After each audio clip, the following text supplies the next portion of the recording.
우리가 드려지는 예배는요, 신령과 진정으로 드리기만 하면 하나님께서 그 예배를 받으시고 반드시 우리에게 복을 줍니다. 우리의 필요를 채우시는 거예요. 저와 여러분이 주시는 말씀은 출애굽기 24장 1절 이하의 말씀을 통하여 율법 낭독과 언약의 체결을 보라 하신다는 말씀의 제목으로 하나님의 말씀이 전거될 때에 하나님의 목적, 하나님의 계획, 하나님의 뜻이 잘 들려져서 그 말씀에 순종할 때 주시는 참 복을 마음껏 누리시는 저와 여러분 되기를 주의 이름으로 축원합니다. 우린 지난 시간에 모세의 장인 이들의 조언을 듣고 모세가 따라했더니 인간적으로 봤을 때는 하루를 견디기 힘들 정도로 어려운 사역이었는데 그게 많이 가벼워졌다. 이걸 이제 그 장인의 말을 옳게 생각하고 들었는 거죠. 18장 24절에 이에 모세가 자기 장인의 말을 듣고 그 모든 말대로 하여, 그렇게 이 말씀을 나누면서 때로는 하나님께서 사람을 통해서, 사람의 입술을 통해서 역사하실 때가 있죠. 하나님의 응답이 있을 때에 기도자에게 직접 주시는 수도 있지만 사람을 통해서 응답의 확인을 시켜주고 이런 것들이 있어요. 여기 이제 모세는 사람의 말로 듣지 않고, 그렇죠? 그 당시에 장인의 말로 듣지 않았다. 그래서 순종해서 천부장, 백부장, 50부장, 10부장을 삼아갖고 위기를 넘긴다. 그런 이야기입니다.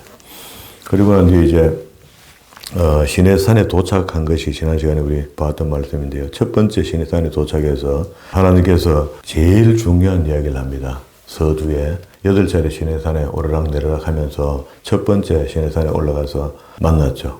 그렇게 지난번 자기가 처가신세 지면서 목동으로 일하면서 하나님을 만났던 그 하나님께서 명령하신 대로 이스라엘 백성들을 바로의 손에서 다 이끌어내어서 홍해를 건너 광야에 돌아가 시내산 밑에 진치게 하고 모세는 직접 하나님 계신 곳으로 산으로 올라온 거죠. 올라가서 이제 지난 시간에 5절과 6절의 말씀이 아주 핵이 되는 말씀이다. 세계가 다 내게 속하였나니 너희가 내 말을 잘 듣고 내 언약을 지키면 너는 열국 중에서 내 소유가 되겠고 너희가 내게 대하여 제사장의 나라가 되며 거룩한 백성이 되리라. 너는 이 말을 이스라엘 자손들에게 고할지니라. 그래서 내 소유가 된다. 일단 우리가 하나님 소유가 된다. 하나님을 믿는다는 이야기겠죠. 그리고 그렇게 되면 하나님께서는 믿는 사람들을 모아서 제사장의 나라를 만들게 되는 겁니다. 그래서 각 인에게는 거룩한 백성이라 인칭을 받는다. 그런데 우리가 거룩한 백성처럼 살지 않으면 그저 구원에 문제가 있을 수가 있다. 그래 한번 더듬어 봐야 된다. 이렇게 우리가 각인할 수 있고요. 베드로가 이야기하는 걸 들어보니까 이 제사장의 직분은요, 오늘 우리 이방인으로서 믿게 된 우리에게 여전히 왕 같은 제사장으로, 이 왕은요 이상한데 세상 상식하고 다른 게 군림하는 왕이 아니고 섬기는 왕입니다. 그리스도께서 제자들의 발을 씻기시면서 콤보스타이, 여기는 앞치마를 두르고 이렇게 하거든요. 그 당시에 유럽의 영향으로서는요 표현하였습니다. 앞치마를 두른다는 것은 그 식당에 음식을 배달하는 사람들만 앞치마를 두르거든요. 그러니까 그 콤보스타이라고 하는 그리스도께서 앞치마를 하고 그리고 제자들의 발을 씻겨주셨다 이 말이잖아요. 그게 종이 되겠다는 그런 이야기입니다. 주님께서 3년을 데리고 다녔던 제자들의 발을 일일이 다 씻기시면서 내가 왕이지만, 우리 왕중왕이잖아요.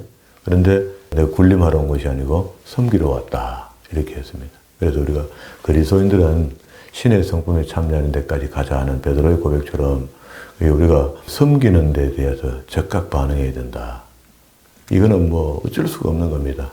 주님께서 우리 그걸 가르쳐 줬는데 다른 어떤 그 종교의식을 내가 가지고 있으면 그건 잘못된 종교의식입니다.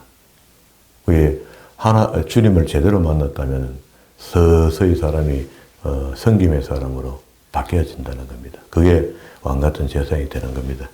여기 제사장. 그리고 두 번째 올라갔을 때는 성결을 이야기했죠. 두 번째 올라가는 게 9절부터인데요. 10절에 보면은 여호와께서 모세에게 이르시되 너는 백성에게로 가서 오늘과 내일 그들을 성결케 하여 그들로 옷을 빨고 예비하여 제3일을 기다리게 하라. 실질적인 옷도 빨아야 되겠지만 그 행실들의 잘못된 부분들을 돌아봐라. 깨끗하게 하라. 그렇게 깨끗한 상태가 아니면 하나님 가까이 갈 수가 없으니까 성결케 하라.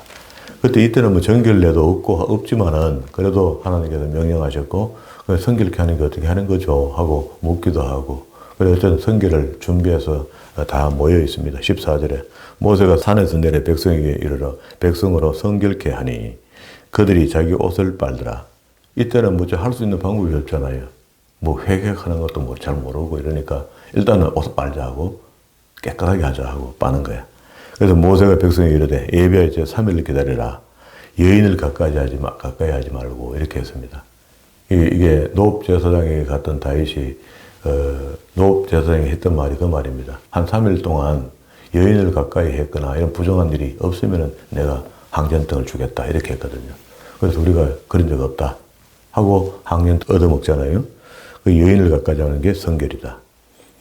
우리 레위기에 가면 이제 성결을 확실히 알 수가 있잖아요. 그리고 16절에 제3일 아침에 우레와 번개와 뻑뻑한 구름이 산 위에 있고 낫발 소리가 심히 크니 진중의 모든 백성이 다 떨더라. 그러니까 이제 이때부터 그런 것 같아요.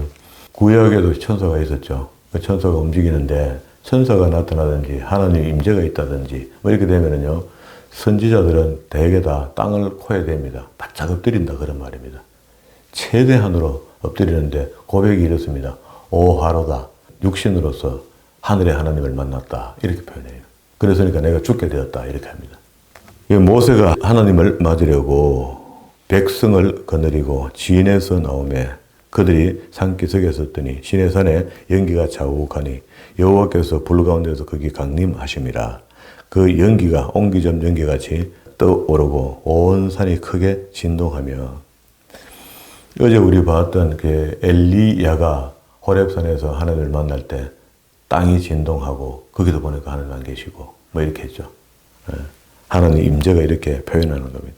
낫발 소리가 점점 커질 때 모세가 말한 적 하나님이 음성으로 대답하시더라. 하나님 거기 계신 거 맞죠? 이렇게 얘기하니까 그래 내가 널 만나러 왔노라 이렇게 만나 주시겠죠. 이게 이것도 지금 작은 일이지만 백성들에게 가서 말씀을 선포하죠. 백성은 오늘부터 내가 말하기 전까지 성결케 하도록 하라 이렇게 명령했겠죠. 그러니까 전부 다 물도 없는데 그 종이나무 그 물 샘에 조금 나오는 그거 갖고 막 옷을 빨고 막 분주하게 준비하는 거라. 하나님 그걸 갖다가 귀하게 여기시고 세 번째 이제 올라오게 하랍니다. 여호와께서 시내산 곧 산 꼭대기에 강림하시고 그리로 모세를 부르시니 모세가 올라가며 여호와께서 모세에게 이르시되 내려가서 백성을 신칙하라. 백성이 돌파하고 나 여호와께로 와서 보려고 하다가 많이 죽을까 하노라. 그렇게 산 목숨으로 하나님을 직접 만난다는 것은 우리가 죽기 때문에 못 만나요. 하나님을 보지를 못합니다. 이게 세 번 올라갔더니 하나님께서 이렇게 이야기를 하신 거거든요.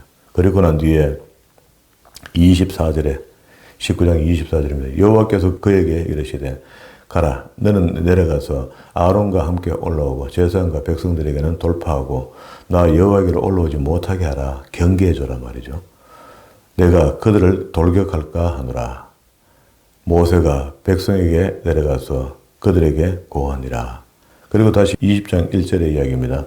하나님이 이 모든 말씀으로 일러 가라사대 나는 너를 애굽 땅 종되었던 집에서 인도하여 낸 너희 하나님 여호와로라.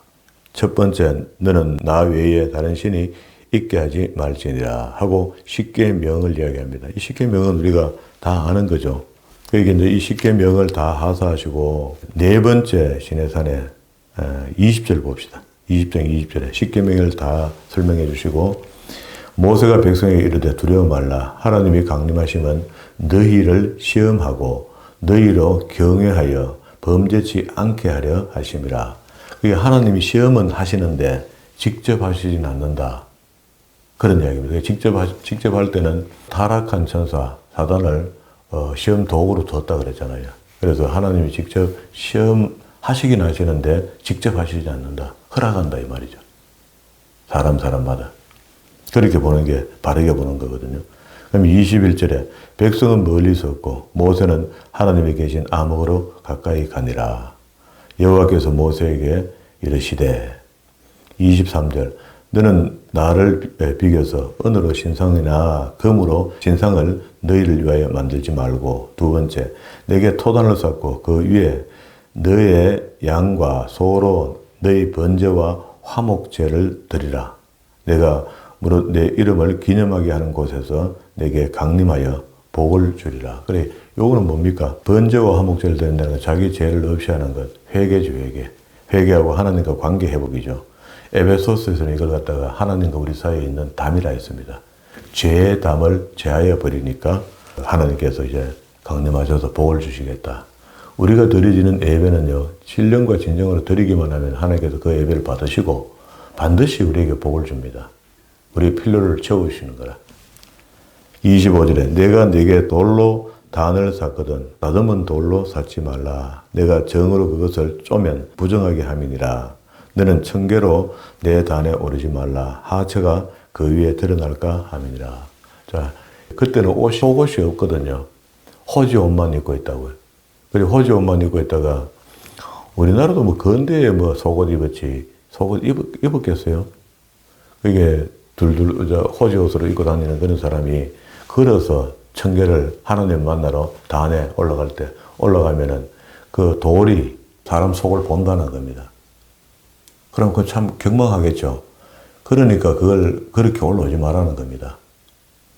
그러면 이제 여기 어떻게 올라? 청계를 내 단에 오르지 마라. 하체가 그 위에 드러납니다. 그럼 하나님을 배우러 올라가려고 하면 방법 딴 게 없잖아요. 무릎으로 가면 되겠죠. 무릎을 꿇고 하면 그 하체가 보이지 않잖아요, 돌이. 이렇게 올라가는 이 장면들을 루터가 깨달은 겁니다. 교황을 만나러 올라가는데 거기 청계가 있었는 거라. 청계가 있는데 그 청계 이 말씀대로 무릎으로 올라가야 되는 그런 상황이 됐어요. 그러니까 올라가다가 그것도 이상하다. 이 사람 만나러 가는데 내가 청계로 꼭 하나님 만나러 가는 것처럼 이렇게 가야 되나 하고 그 청계를 올라가다가 뒤로 돌아서 내리막을 보면서 돌아서 생각해 보니까 이거 뭐 잘못됐다. 사람이 신이 될 수 없다는 것. 그 당시에 로마 교황청에 교황이 신처럼 되어 있었거든요. 지금도 하나님이 대언자를 하잖아요. 신이라 하잖아요. 그래도 그게 잘못됐다는 거거든요. 그래서 루터가 그때부터 이제 마음을 다져먹고 묵상하고 있던 것을 글로 적어갖고 대문에 받고 선포한 겁니다. 이게 잘못됐다. 백성들에게는 성도에게는 하나님 말씀을 가르쳐 주라 했는데 가르쳐 주도 안 하고 합니다. 그래서 그때 처음으로 라틴어로 됐던 성경을 독일어로 번역하기 시작합니다. 그게 종교교육의 효시가 됩니다. 네 번째 올라갔을 때 하나님께서 말씀하신 게 하나, 둘, 셋, 네 가지 정도를 이야기했습니다. 하나님 배우러 갈 때 복잡지는 않지만 그래도 간결하게 뭘 지킬 걸 지켜라. 그리고 난 뒤에 21장의 1절에 내가 백성 앞에 세울 율례는 이러하다. 앞에 십계명을 줬죠. 십계명을 주는 그 십계명 속에 있는 그 말 안에 들어있는 그 뜻이 확대해 보니까 이런 말씀들이 되는 겁니다. 그래서 율법에 다시 확대한 해석을 이렇게 합니다. 내가 히브리 종을 사면 그 6년 동안에 섬길 것이요 제7년에는 값없이 나가서 자유할 것이며 하면서 사람들이 살아가는데 꼭 필요한 법들 그 당시에 60만 3,550명이 나왔으니까 그 안에 있는 모든 사람들이 그룹을 지어 살아야 되니까 서로 사람이 살다 보면 감정이 상할 수가 있고 실수할 수도 있고 뭐 어쩌고 또 싸울 수도 있고 이렇잖아요. 이런 것들에 대해서 법을 제정해서 십계명 속에 기준된 겁니다. 십계명 속에 들어있는 게 이렇잖아요. 살인하지 말라, 간음하지 말라, 도적질하지 말라, 내 이웃에 대해서 거짓 증거하지 말라. 19장 17절입니다. 내 이웃의 집을 탐내지 말지니라. 내 이웃의 아내나 남종이나 여종이나 소나 낙이나 무릇 내 이웃의 소유를 탐내지 말지니라 하고 5계명부터 하면 되겠네요. 12절에 내 부모를 공경하라. 뭐 앞으로 좀 더 내려가면 8절에 안식일을 기억해서 거룩히 지켜라. 여기까지 사람 입장에서 지키면 되겠죠. 안식일은 하나님이 자신 것이라 이렇게 해가는데 내용을 보니까 우리를 위한 것이다. 우리를 쉬게 하려는 거거든요. 그러면은 4계명부터 10계명까지 안에 있는 이 이야기대로 살려면은요. 이렇게 큰 기준을 갖고 살려면은 너무 힘들어요. 그런데 그 안에 디테일을 이야기해 줘야 되는 거라. 우리 쪽에서는. 이게 필요하죠. 그래서 21장부터 그 디테일을 설명하는데 사형법도 이야기하고요. 종에 관한 법. 종이 희년이 되면 돌려보내야 되겠죠. 그렇잖아요. 6년 써먹었으면 돌려보내든지 50년 썼으면 땅을 돌려주든지 이렇게 해야 되거든요. 이런 법들을 상세하게 기술하는 겁니다. 18절부터는요, 사람이 서로 싸우다가 하나를 돌이나 주먹으로 그 적수를 쳤으나 그가 죽지 않고 그 자리에 누웠다가 지팡이를 짚고 기동하면 상처를 입었다 이 말이죠. 이렇게 한다. 그리고 22장 1절에는 절도, 남의 것을 훔쳐왔을 때는 어떻게 한다. 22장 5절에는 과실했을 때 사람이 밭이나 포도원에서 먹이다가 그 짐승을 놓아서 그 밭을 엉망진창으로 만들어버렸어. 그러면 배상을 해야 되겠죠. 그 배상법에 대한 기준. 7절, 물품을 보관할 때 사람이 돈이나 물품을 이웃에게 맡기게 하였다가 그 이웃의 집에서 봉적당했는데 도적이 잡히면 갑절을 배상할 것이요. 근데 이런 예상치 못한 일들이 생길 때 어떻게 할 것인가 이런 이야기입니다. 14절에는요. 만일 이웃에게 빌려온 것이 있다. 뭘 뱃돌을 빌려온다든가 뭐 빌려온 게 있는데 그 임자가 함께 있지 아니할 때 상하거나 죽으면 반드시 배상하려니와 그 소를 좀 빌려가고 내 밭 좀 갈아야 되겠네 하고 소를 빌려왔는데 그게 죽어버렸어. 그럼 입장 곤란하잖아요. 생활 속에 있어야 될 모든 일들을 낱낱이 이렇게 이야기합니다. 그래서 또 간음하는 죄, 혼인빙자 간음했는 거. 지금도 이 혼인빙자 간음법은 있죠. 16절에 사람이 정원치 아니하는 처녀를 깨어 동침하였으면 반드시 그걸 아내로 삼아라는 겁니다. 그리고 무당, 다른 신을 섬기는 자는 살려두지 마라. 그리고 약한 자, 이방 나그네, 고아, 가부, 21절, 이방 나그네, 22절에 과부나 고아를 해롭게 하지 마라. 그리고 또 25절에 가난한 자에게 돈을 구워주거든 너는 그에게 체주같이 하지 말며 별일을 받지 마라. 형제끼리 준 돈에 대해서는 이자를 받지 마라 해요. 그리고 26절에 이웃의 옷을 전당 잤거든 해가 지기 전에 그에게 돌려보내라. 옷이 아주 귀하고 옷이 한벌이고 밤에 잘 때는 그걸 이불처럼 덮고 자는데 입고 그대로 자거든요. 그런데 그걸 급해서 옷을 전당 잡혔는데 저녁에 해가 지기 전에 돈이 없어서 찾으러 가지 못했단 말이에요. 그러면 전당 잡은 사람이 하나님의 법에 의거해서 돌려줘야 되는 겁니다. 왜? 사람이 죽으니까. 그날 저녁에 뼈고 자다가 죽습니다. 얼어 죽거든. 기온이 떨어져가 밤에는. 그러니까 그런 일이 없도록 하기 위해서 하나님의 사랑의 법을 이렇게 준 거죠. 근데 사람 쪽에서는 그걸 이행 안 하는 거죠. 우습게 생각하는 거죠. 작은 일에 충성된 자를 큰 일을 맡긴다 했습니다. 작은 것도 충성되지 못하고 작은 것도 하지 못하는 사람이 뭐 큰 거 뭐 대마할 뜻이 아니라 주시면 한다. 주시기 전에 있는 것으로 해봐. 28절에 재판장을 욕하지 말며 재판장은 판결을 욕하고 이러면 사울 대상이 아니잖아요. 그리고 29절에는 너는 너희 추수한 너의 따낸 즙 포도주를 이야기하겠죠. 드디게 말지며 너의 처음 난 아들을 내게 줄지며 첫 것에 대한 이야기를 합니다. 수장절의 첫 열매를 첫 포도주를 하나님 전해드린다 그런 말이죠. 그리고 31절에는요. 덜에서 짐승을 찌긴 것의 고기를 먹지 말고 개에게 던질지니라. 그러니까 언제 죽었는지도 모르고 그리고 또 그 속에 육질 속에 피가 스며들어 있으면 죄가 됩니다. 피를 먹지 말아야 했으니까. 왜? 피는 생명이다.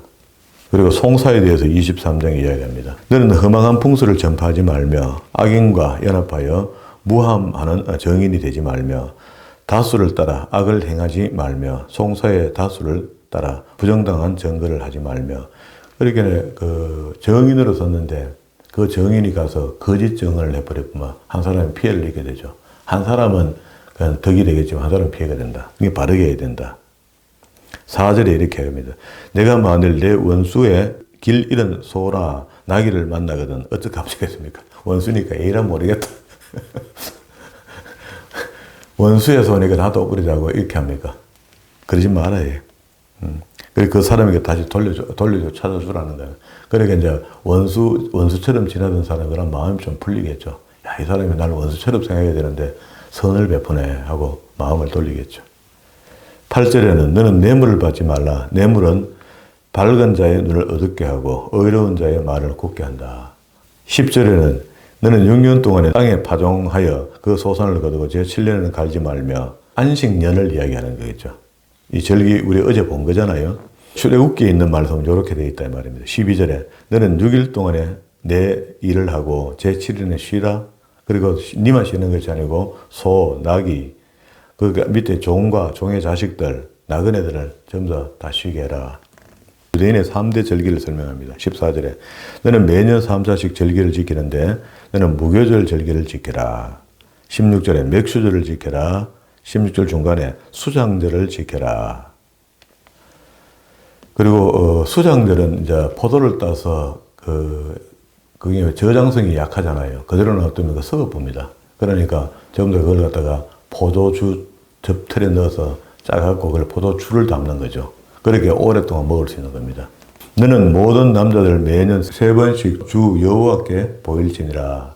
너는 내 희생의 피를 3번씩 하는 게 여기 무교병 절기, 맥주절 절기, 수장절 절기, 3대 절기를 이렇게 지키라 이런 말이죠. 그러면 이제 이 사람들은 이걸 다 지키면요 한 2달 걸려요. 2달 정도를 예루살렘 성에서 이걸 지키는 거라. 19절에 너희 토지에 처음 익은 열매의 첫 것을 가져다가 너희 하나님 여호와께 전해 드릴지니 무엇이든지 첫 번째 난 것은 다 하나님이 우리한테 주장하도록 되어 있습니다. 그게 6월절 밤에 죽음을 면하고 그 어린 양의 피를 대신해서 살아난 거잖아요. 그래도 그 다음부터 하나님께서는 첫 것은 전부 내 것이라요. 가정에 나는 아이들, 모든 식량 같은 거, 덜에서 나는 모든 것들 첫 번째 나는 전부 내 거다. 이렇게 했는데, 그래서 이제 누가복음에 보면 예수님이 탄생하고 난 뒤에 8일 만에 성전에 올라가서 제사장에서 아이를 보여줍니다. 이 아이 이름이 무엇인고? 이렇게 물어요. 물으면은 예수입니다. 이렇게 하면은 내가 성부의 성자 성령의 이름으로 할례를 행하노라 하고 할례를 행하는. 그래서 3개를 받아요. 할례를 행하고 받고, 그리고 다시 이제 부모들이 3개로 다시 사과와야 돼요. 첫 것이기 때문에. 20절. 자, 약속의 땅에서 율법을 준수할 것을 명령하는데, 자, 이 법을 이렇게 주면서 이 법을 가지고 이제 약속의 땅으로 가잖아요. 20장부터 시작해서 법을 받았고, 법의 해석도 받았으니까 가나안 땅에 들어가야 되는데, 가나안 땅에 들어가서 이 율법을 무시하고 살아도 된다. 그렇게 하는 게 아니고, 이 율법을 이제부터 영원토록 지키며 살아야 된다. 받았으니까. 약속을 합니다. 20절. 내가 사자를 내 앞에 보내어 길에서 너를 보호하여 너로 내가 예비한 곳에 이르게 하는데, 첫 번째, 너희는 상가 그 목소리를 청종하고, 누구? 하나님의 목소리죠. 그를 노엽게 하지 말라. 22절에 내가 그 목소리를 잘 청종하고 나의 모든 말대로 행하면 내가 원수에게서, 이 원수는 누굽니까? 가나안 땅에 있는 그 사람들입니까? 그 사람 속에 들어가 있는 마귀죠, 마귀. 사단이죠. 옛날에 하나님을 대적하는 자, 사탄의 뜻이 대적하는 자거든요. 그래서 그 목소리를 청종을 잘하고 모든 말대로 행하면 내가 내 원수에게 원수가 되고 내 대적에게 대적이 될지니라. 자, 2번째, 나의 사자가 내 앞서가서 너를 아모리 사람과 헷 사람과 브릿 사람과 가나안 사람과 히 사람과 여부스 사람에게로 인도하고 나는 그들을 끊으리니. 그게 말씀만 잘 들으면은 이게 전쟁을 네가 가서 그 사람들 이기라 하는 게 아니고 이미 내가 다 이겨놓은 전쟁인데 너희는 믿음으로만 감아야 된다는 겁니다. 그래서 여리고 전쟁이 그런 전쟁이 된 거죠. 그리고 아말렉과 전쟁할 때도 역시 모세가 손을 들면 이기고 내리면 지는 이런 이상한 일이 벌어지기 시작한 겁니다. 그래서 여호수아가 처음 들어갔을 때 5장에 보면, 여호수아 5장에 보면은요, 그 처음 들어갔을 때 군대 장관을 만나요. 미리 벌써 가나안 땅에 들어와 있는 거라. 여기 이 말씀대로 23절의 말씀대로. 그런데 단지 너희가 안 해야 될 짓이 있는데 죄를 지으면 안 되겠는데 죄 중에 제일 큰 죄가 우상 숭배하는 겁니다. 여기 이야기하죠. 24절에 너는 그들의 신을 숭배하지 말며 섬기지 말며 그들의 소유를 본받지 말고 그것들을 다 폐하여 그 주상을 파하고. 우리가 그 사람들과 섞여서 살면서 이건 해도 되는 긴가, 안 해야 되는 긴가, 이렇게 할 것도 없어요. 일단 막 차단하고 봐야 됩니다. 그 사람들하고 안 사귈 생각을 해야 돼요. 사귀고 좋게 하면서 그 사람들 걸 안 섬길 수가 없어요. 바르게 살 수가 없다고. 섞여서 살면 방법이 없습니다. 진짜 친한 벗이 있는데, 출세도 잘못하면 만약에 대통령이 불교인인데 절에 가는데 장로가 안 따라갈 수 없어서 절에 가고 또 합장 하락하게 또 안 할 수가 없어서 했다. 죄 아닙니까? 차라리 내가 대통령하고 일 안 하는 게 낫지. 출세를 안 하는 게 낫지. 범죄할 바에는, 그죠? 근데 그 정도로 심각하게 생각하는 그리스도인이 많지 않을 것 같아요. 아이고, 청와대 일하러 가면은 막 두 발 두 손 뻗고 쫓아올라가. 됐다 하면서 막. 주일이고 뭐고 다 때려쳐 보고. 순식간에 바뀔 겁니다. 그래서 안 해줘요. 안 시켜주는 겁니다. 출세를. 진짜 제대로 믿음 있는 사람은요, 그 가서 오히려 선한 영향력을 미치기 시작합니다. 대통령님, 예수 믿는 게 진짜입니다. 진짜 그렇게 이야기할 수 있어야 되죠. 목숨 걸고라도 전도할 수 있어야 되죠. 그게 아이고, 제 뭐 보통 주일날 교회 가긴 가는데 오늘 대통령님 절에 갔다 가길래 할렐루야입니다. 그러고 남습니다. 그래서 하나님이 극후 성경 전체가 어떻게 한 요지를 뽑아내려가면요, 제발 좀 우상숭배하지 마라. 제발 좀 우상숭배하지 마라. 그 말은 너희 마음을 내게서 떠나게 하지 마라. 그런 마음이거든요. 그리고 27절에 이를 곳에, 도착하는 곳에 모든 백성을 죽여라. 그래서 너희가 죽이는 게 아니고 28절에 내가 왕벌을 내 앞에 보내나니 그 벌이 히위 족속과 가나안 족속과 이상한 전쟁을 하라 하죠. 무슨 왕벌이 필요합니까? 전쟁에 총이 필요하고 칼이 필요한데 그런 무기를 주는 것이 아니고 왕벌을 내가 미리 보내놨다. 그게 이제 하늘의 천군이 천군. 그리고 32절에 이는 그들과 그들의 신과 언약하지 말라. 너는 제발 거기 가서 이거 하지 마라. 그 땅에 들어가서 제일 주의해야 될 점이 이런 것들이다 하고 율법을 하사하고 난 뒤에 이제 그것을 율법대로 그리고 십계명대로 지키려면 나 위에 다른 신을 두지 말아야 되니까 그걸 이런 식으로 해석을 해 내려가면 이야기를 해줍니다. 이야기를 해주니까 33절에 그들이 내 땅에 머무르지 못할 것은 그들이 너로 내게 범죄케 할까 두려움이라. 내가 그 신을 섬기면 그것들이 너의 올무가 된다. 올무가 그 우상숭배하는 것들을 통해서 하나님과 완전히 거리가 쭉 멀어지는 겁니다. 멀어지면 복도 멀어지겠죠. 그러면서 맨날 복 달라고 해야 복 주겠습니까? 오늘날 똑같습니다. 바른 신앙생활이 안 되고 바른 믿음 생활이 안 되는 가운데 그저 교회만 왔다 갔다 한다고 해서 복을 받을 수 있단 말이야. 만약에 그렇게 형편없는 신앙생활하고 있고 믿음도 없는 것 같은데 복을 받으면 그건 마귀가 주는 겁니다. 하나님은 그런 부분에 복 안 줘요. 그리고 이제 이렇게 써놓고 난 뒤에 오늘 읽었던 본문의 말씀이죠. 또 모세에게 이르시되 너는 아론과 나답과 아비후와 이스라엘 장로들 70인과 함께 여호와께 올라와 멀리서 경배하고 너 모세만 내게 가까이 와라 하고 이거하고 문서를 써서 지금까지 이야기했던 거 19장 1절부터 처음 올라갔을 때부터 여기까지 그죠? 그것도 속어 보면 20장부터 21장, 22장, 23장 안에 있는 이야기들을 문서에 다 씁니다. 7절에 보세요. 언약서를 가져 백성에게 낭독하여 들리매 그들이 가로되 여호와의 모든 말씀을 우리가 준행하리다. 낭독했죠? 읽어줬죠? 저도 성경을 선포하죠. 선포하니까 이 말씀을 믿습니까? 라고 또록 묻잖아요. 물으면 아멘 하죠. 성도로서 우리가 하나님 말씀이 선포됐으니까 아멘 하는데 그 아멘도 뭐 여기 있을 때만 아멘이고 밖에 나가면 아멘 아니고 이렇게라도 아멘을 하잖아요. 우리는. 아멘을 하고 안 지켜서 그렇지. 그러면 죄를 자꾸 전가합니다. 차라리 입 꼭 다물고 있는 게 낫지. 여기서 아멘하고 밖에 나가 그래도 안 살면은 거짓되게 살면은 죄를 지는 게 되잖아요. 이게 교회 나오는 것은 하나님 말씀을 들으며 주시는 말씀에 아멘 화답하려고 온 건데 화답도 안 하고 있으면 그것도 또 죄가 됩니다. 죄 아닙니까? 그죠? 이래도 저래도 안 되니까 그러니까 막 일찍 손 들고 화끈하게 믿고 끝내란 말이에요. 화끈하게. 그 예수 믿는 사람이 말이야. 예수 믿는다고 해서 영생을 얻게 해주는 신, 우리가 믿는 하나님 말이에요.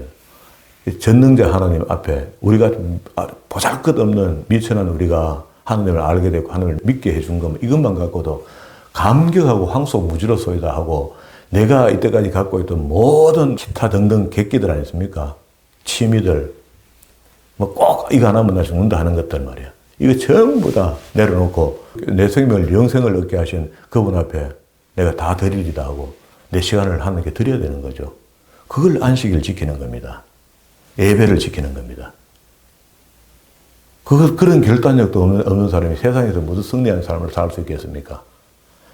주를 떠나서 살아봤자 그것도 헛것이지만 그래도 살아봤자 또 마귀의 졸개가 되는 거지. 그거 아무 내용도 없는 거 아닙니까? 그런데도 불구하고 사람들은 세상에 뭐가 있다 싶으면 그걸로 후루룩 몰리고 절로 후루룩 몰리고 하는 거라. 정말로 내 신앙에 이게 문제가 생기고 리스크가 있겠다 싶으면은요. 어설픈 신앙이지만은 야 이거는 내가 하면 안 되겠다는 거. 그 직업을 천금을 줘도 내가 안 하겠다고 사업 이것도 내가 안 한다. 뭐 하는 거다. 할 수 없는 거다. 하나님 기뻐하지 않는 사업이다. 하고 기뻐할 수 있는 사업과 기뻐하지 않는 사업이 있는데 기뻐하지 않는 사업은 세상 사람들이 하면 돼요. 돈이 돼도. 굉장히 돈 되는 일이라도. 우리 가까운 교회에 있는 장로님 한 분이 술집을 엄청 크게 한 거라. 디스코텍 비슷하게 해가 크게 해갖고 하루에 매출이 억대 돈을 현금으로 받아들인 거야. 옛날에 카드 활성화 안 됐을 때. 그래 벌다가 장로가 되고 나니까 양심의 가책이 느끼기 시작하면서 할 수 없이 팔았어요. 그 한금알을 낳는 그 일을. 그분이 간증입니다. 성경 강좌 갔다가 성경 말씀을 들으면서 자기 마지막에 간증을 한번 하더라고. 그렇게 나와서 그 이야기를 쭉 하더라고. 세상에서는 성공한 삶을 살고 있으면서도 하나님 앞에 그게 부끄러움이 되니까 팔아버린 거예요. 내려놓은 겁니다. 내려놓기 쉽지 않습니다. 그거 완전 돈줄기인데 그거 내려놓겠습니까? 서로 하락하는데 내가. 이거 그냥 이런 약속을 한 것도 아니고요. 6절에 모세가 피를 취하여 반은 양푼에 담고 반은 단 위에 뿌리며 언약서를 가지고 백성을 낭독하여 들리며 그렇게 백성들이 전부 다 여호와께 순행하리이다 이렇게 했고요. 8절에 모세가 그 피를 취하여 백성에게 뿌려 가로되 이는 여호와께서 이 모든 말씀에 대하여 너희와 세우신 언약의 피 이렇게 했습니다. 그 언약의 피 이렇게 해서 고린도전서 11장 25절, 마태복음 26장 26절, 누가복음 22장 20절, 요한복음 6장 53절 이하에 전부 다 이 피에 대한 이야기를 해요. 그런데 오늘 우리 단어 찾아볼 수 없고 누가복음 우리 보고 있는 책이니까 22장 20절에 한번 봅시다. 누가복음 22장. 예수님께서 이제 잡히시기 전에 체포당하시기 전에 이제 만찬을 했죠. 만찬을 하고 난 뒤에 저녁 먹은 후에 잔도 이와 같이 하여 가라사대 이 잔은 내 피로 채우는 새 언약이니 곧 너희를 위하여 붓는 것이라. 너희를 위하여. 그러면 이걸 구약을 그대로 끌고 올라가면 이걸 구약에서 인용해 왔거든요. 그대로 끌고 올라가면 지금 뭘 하고 피를 뿌렸습니까? 백성에게. 율법의 정서를 써서 선포하고 백성들은 그렇게 믿겠습니다 하고 따르겠습니다 하고 화답하니까 피를 뿌린 거죠. 피의 언약을 한 거죠. 그리고 이제 신약에서는 이걸 갖다가 피로 세우는 새 언약이라 했습니다. 이제 그는 구언약이다 그러면 그죠? 구약에서 맺은 언약, 전번에 맺은 언약이다 그죠? 이 언약이 왜 그러면 갑자기 새 언약으로 바뀌었느냐? 피는 같은 피 맞는데 의미상으로 그죠? 맞는데 이게 왜 갑자기 새 언약으로 또 바뀌었느냐? 그 새 언약이 에레미야 31장에 우리 자주 찾아보는 말씀 아닙니까? 에스겔서 36장에도 있고요. 36장 24절 이하에 있고 여기는 에레미야는 31장 31절 나 여호와가 말하노라 보라 날이 이르러니 내가 이스라엘 집과 유다의 집에 새 언약을 세우리라. 요 말씀에 근거해서 세워진 겁니다. 에레미야 31장 32절 봅니다. 나 여호와가 말하노라 이 언약은 내가 그들의 열조의 손을 잡고 애굽 땅에서 인도하여 내던 날에 세운 것 같지 않다. 신약에서 세우는 언약은 달랐다는 거죠. 예수님께서 자신이 희생 제물이 되어준 거 그리고 흘린 피 그 이야기하는 겁니다. 앞에는 짐승의 피였고 여기는 진짜 그리스도의 피다. 같지 않고 내가 그들을 남편이 되어서 그들이 내 언약을 파했다. 구약의 표현들은 그렇습니다. 의미는 하나님을 남편, 우리 백성을 아내로 묘사했거든요. 그런데도 불구하고 내 언약을 파했고 일방적으로 누가 하나님 파한 게 아니고 백성 쪽에서 그냥 없이 한 겁니다. 나 여호와가 말하노라. 그러나 그 날 후에 내가 이스라엘 집에 세울 언약은 이러하니 내가 나의 법을 그들의 속에 두며 우리 지금 신약 시대에 사는 사람들에게 피의 언약이 그 법이 내 마음속에 돌았다는 겁니다. 또 그 마음에 기록하여 나는 그들의 하나님이 되고 그들은 내 백성이 될 것이라. 자, 이렇게 되면은 신비의 세계 좀 말씀들이 자꾸 있다 하거든요. 우리 마음속에. 그러면 이 법이 있기는 있는 거 성경에 써놔서 맞다 칩시다. 맞다 치는데 그런데도 불구하고 이 말씀대로 사는 건 쉽지 않습니다. 그리 쉽지 않아서 로마서 8장 4절에 이 말씀이 이제 우리에게 주어진 겁니다. 육신을 쫓지 않고 그 영을 쫓아 행하는 우리에게 율법의 요구를 이루어지게 하려 하심이라 이렇게 이야기한 겁니다. 그래서 요한복음 14장과 16장에 그리스도께서 성천하시기 전에 죽으시기 전에 보혜사 성령을 말씀하신 겁니다. 새 언약으로 당신이 피 흘려 죽으시면 그 피의 대가로 우리 마음속에 율법이 새겨지고 양심 속에 새겨지는데 그것도 우리가 지킬 수 없는 지경에 이르는데 보혜사 성령이 때가 되면 우리에게 임하게 되고 그 보혜사 성령의 법으로 성령이 종용함으로 그가 도와줌으로 율법을 행하는 사람이 된다는 거라. 율법을 행하는 게 아니고 그냥 복음을 행하는 겁니다. 구약이나 신약이나 똑같은 기쁜 소식입니다. 유앙겔리전, 복음. 그러면은 우리가 이제는 말씀에 이제 하자가 없어야 되는 거죠. 이 말하면 저 말하고 저 말하면 이 말하고 자꾸 구약 신약 따지고 이렇게 하지 말고 구약의 율법이 복음이다. 신약에. 그리스도께서 오셔서 새 언약으로 우리에게 다시 주신 말씀이다. 이때 이 언약으로 쓴 것이 그런 효력이 그대로 나타나는 겁니다. 오늘 우리에게 주어졌고 그리스도인 모두에게 다 주어진 것인데 이게 성경을 바르게 읽지 못하니까 얻을 때 들어보면 맞고 얻을 때 들어보면 아닌 것 같고 자꾸 헷갈리는 거라 왔다 갔다 하는 거라. 우리는 그러지 맙시다. 성경 구약이나 신약이나 똑같은 말씀이고 구약의 율법이 신약의 복음이 되어서 그리스도께서 피 흘려 죽으심까지 우리에게 전해준 것이 율법을 재해석해 준 겁니다. 수준 높게. 그게 수준이 높아서 우리는 지킬 수 없을 것 같은데 구약 사람도 못 지키는데 우리가 어떻게 지키냐. 그 신약 사람들에게는 모든 사람이 인친함을 받고 택함을 받을 때 보혜사 성령이 작동하기 시작하는 겁니다. 그 성령의 의지에서 성령의 도우심을 받고 이 땅에서 지금도 우리가 하나님도 중요하고 예수님도 중요합니다. 그러나 지금 시대는 성령의 시대를 살고 있습니다. 그래서 성령의 세미한 음성에 화답하며 반응하며 예수의 이름으로 매일같이 승리를 얻어 살아가는 저와 여러분 되기를 주의 이름으로 축원합니다.